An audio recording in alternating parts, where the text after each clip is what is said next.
এই দুনিয়ার জিন্দেগি একসময় শেষ হয়ে যাবে। আমাদের গন্তব্যস্থান হবে জান্নাত। কোথায়?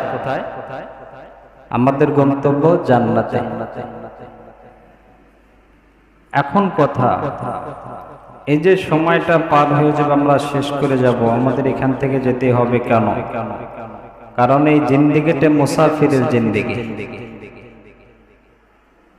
এটাই কবি বলেন, মিহা হাম সব মুসাফির হায়, ওহি আখের ঠিকানা, কোই আগে রওয়ানা হয়, কোই পিছে রওয়ানা।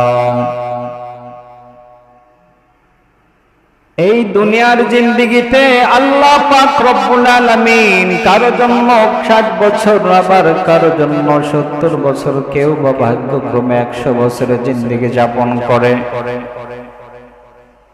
কেউ যৌবন বয়সে দুনিয়ার থেকে বিদায় নিয়ে চলে যায়। এই যে চলে গেল, কেন গেল?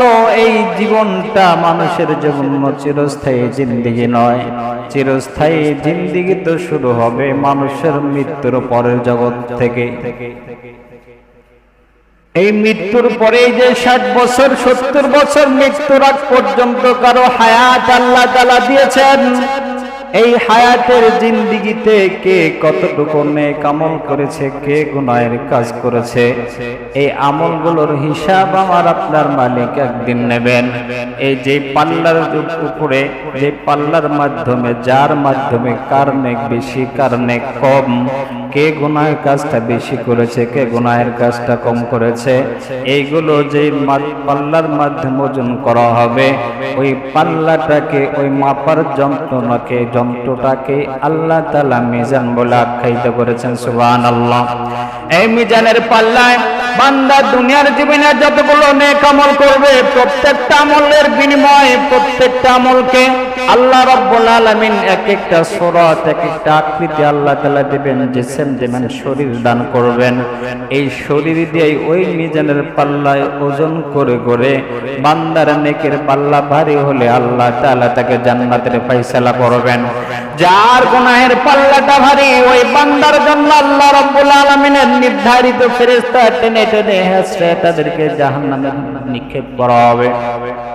আমার ভাইরা, আজকের যে বিষয়টা, যে আয়াতটা আপনাদের মাঝে তেলাওয়াত করেছি, দুনিয়ার জমিনে যেই বান্দাগুলোর যেই সময়টুকু আল্লাহ তাআলা হায়াত দিয়েছেন, এই সময়গুলো এমন কিছু আমল, এমন কিছু কাজ যদি বান্দা করতে পারে দৈনন্দিন, ওই আমল এবং কাজের বিনিময়ে মিজানের পাল্লায় যেইখানে বান্দার নেক আমলগুলো ওজন করা হবে, ওই নেকের পাল্লাটা আল্লাহ রাব্বুল আলামিন ভারী করে দেবেন। সুবহানাল্লাহ।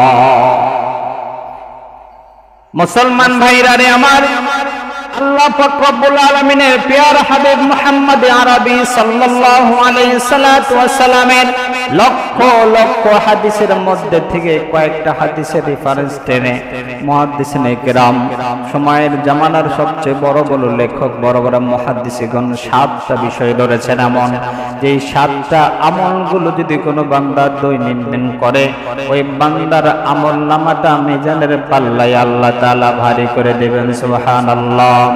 যেই 7টা আমল, তার ভিতরে 1 নম্বর হলো আল্লাহ রাব্বুল আলামিনের হাবিব বলেন, মান ক্বালা লা ইলাহা ইল্লাল্লাহ দাখালাল জান্নাহ।